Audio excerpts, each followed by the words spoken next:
সপ্তাহে ২ বার করে coffee powder ত্বকে এইভাবে লাগান, আপনাদের ত্বক এতটা ব্রাইট হবে, রিঙ্কেল ও ফাইন লাইনকে দূর করে ত্বককে এতটা ফর্সা ও গ্লোয়িং করে তুলবে যে নিজের চোখে বিশ্বাস করতে পারবেন না। এর জন্য আমাদেরকে নিয়ে নিতে হবে ১ চা চামচ কফি পাউডার অথবা ২ টাকা দামের একটা কফির পাতা।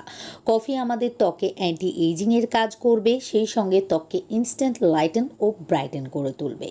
এবার আমাদেরকে এর মধ্যে দিতে হবে ১ চা চামচ মধু। মধু আমাদের ত্বককে গ্লোয়িং ও টানটান বানাতে সাহায্য করবে।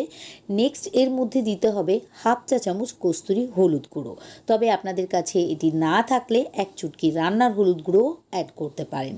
সবশেষে এর মধ্যে ১ চা চামচ টমেটোর রস দিয়ে খুব ভালোভাবে মিশিয়ে পরিষ্কার মুখের ত্বকে লাগিয়ে নিতে হবে। তারপর ১৫ থেকে ২০ মিনিট রেখে পানির সাহায্যে ধুয়ে ফেলতে হবে। আর ধুয়ে ফেলার পর আপনাদের ত্বকের পরিবর্তন দেখে আপনারা নিজেরাই অবাক হয়ে যাবেন।